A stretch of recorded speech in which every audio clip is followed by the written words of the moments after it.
Olá pessoal, dando continuidade ao curso de análise combinatória. Nessa aula vamos apresentar mais um exercício, bastante similar ao exercício anterior, só que nesse caso vamos nos ater à técnica do item número 4. Nem sempre é possível aplicar o princípio multiplicativo de forma direta. Vamos propor duas soluções. Iniciando pela unidade na construção, vocês vão verificar que a gente vai ter um problema na aplicação do princípio multiplicativo. Depois a gente inicia pela centena, já que o exercício é muito similar ao anterior. E aí vou mostrar que esses erros, eles são muito importantes que você identifique para não cometê-los posteriormente em exercícios mais bem elaborados. Ok?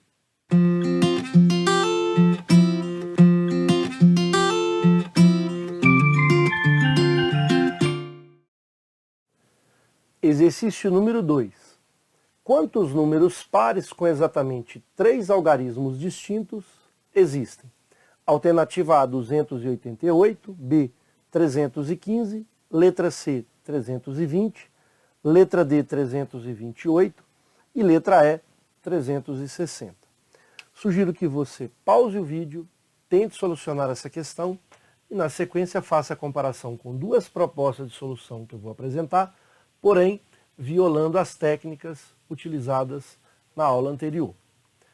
Veja só, nós temos aqui a primeira solução, onde eu vou iniciar pela unidade, já que sabemos que existem duas restrições aqui de forma direta, ou seja, nós temos aqui a restrição de não poder começar com o número zero, que são 3 algarismos, e aqui obrigatoriamente tem que ser um número par.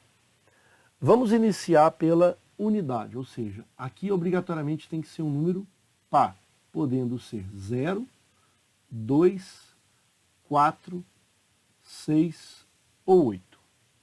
Aqui eu não posso colocar o número 0. Então, começando pela unidade, veja, quantas são as possibilidades de ter aqui um algarismo para a unidade, se de fato agora eu tenho que ter um número par. Lembre que o exercício número 1 não mencionava que o número teria que ser par. E cuidado, não é para utilizar os algarismos pares. O número de forma completa, por isso que é interessante a listagem. Por exemplo, eu posso usar um número ímpar aqui, outro número ímpar, o que importa é que eu tenha aqui um número par. São 3 algarismos distintos e é um algarismo, é um número na verdade, um número par. Então eu posso utilizar algarismos ímpares, só preocupando então com a unidade. Muito bem. Continuando a quantidade de possibilidades, se aqui eu posso utilizar o 0, 2, 4, 6 ou 8, são 5 possibilidades. Não violei o item 3 das nossas técnicas. Agora eu vou passar para a centena. Quantas possibilidades eu posso para a centena? Cuidado, depende.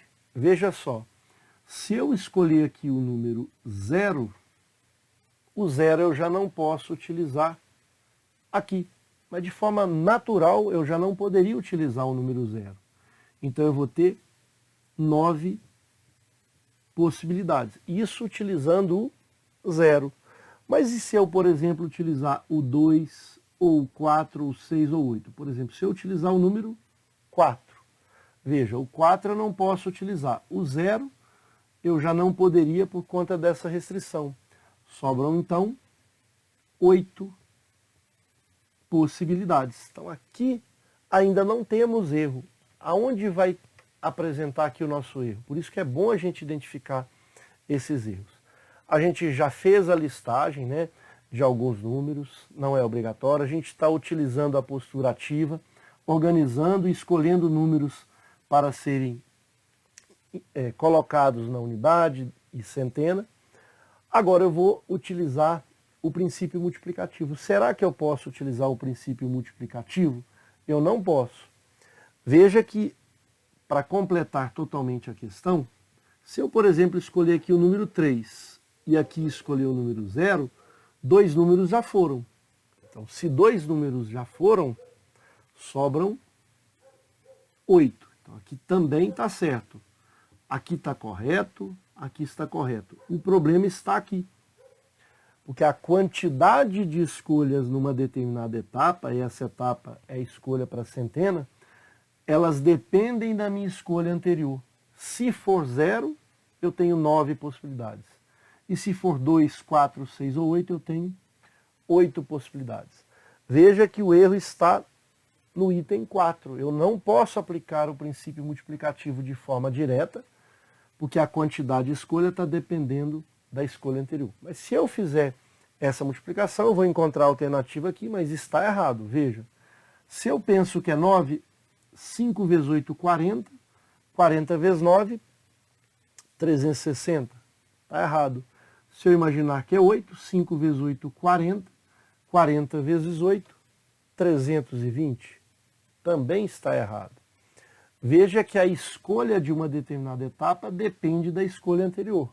De fato, por exemplo, se eu escolher aqui o número 4, aqui na unidade, na centena eu não posso escolher o número 4. Mas a quantidade de escolhas que é importante.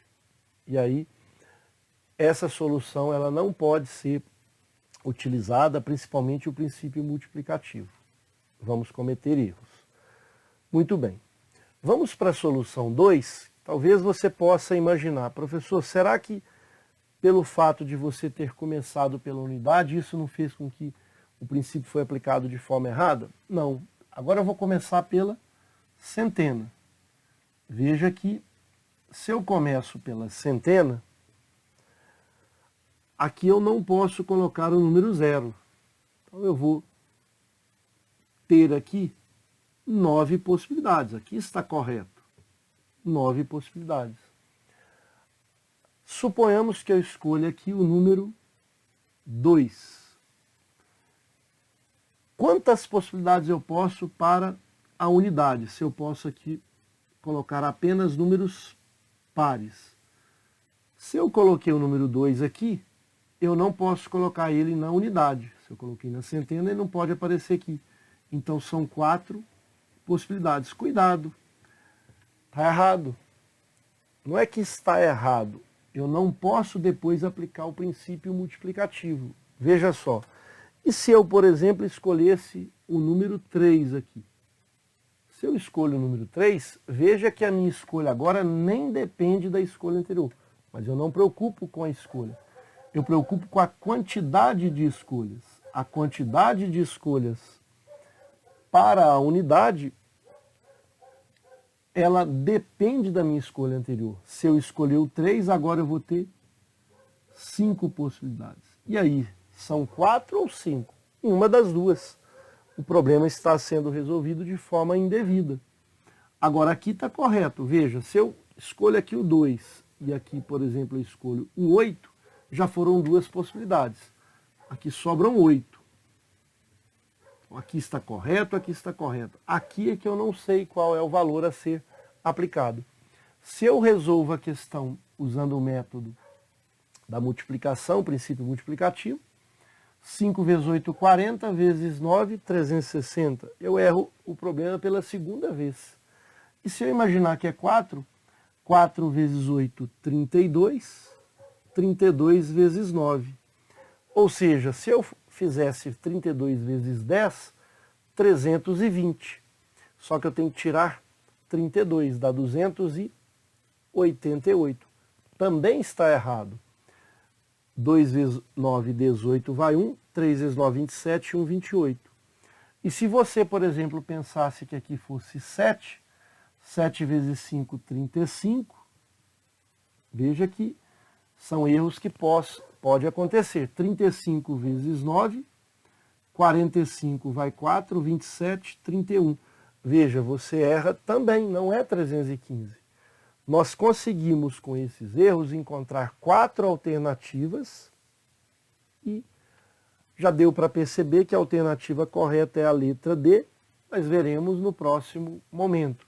Vou corrigir a solução número 1, porque a gente errou na aplicação do princípio multiplicativo e a gente não poderia fazer isso. Só vamos retomar que na solução 1, a gente iniciou pela centena, uma hora a gente escolhia um número, por exemplo, 0, outra hora um número diferente de 0. Agora nós escolhemos aqui um número par. Se a gente escolhe um número par, vai ter uma quantidade para cá que são 4. Se eu colocar aqui um número ímpar, eu já tenho 5 possibilidades. Esses são os erros que a gente vai corrigir no nosso próximo encontro. Espero então ter contribuído. Um forte abraço a todos.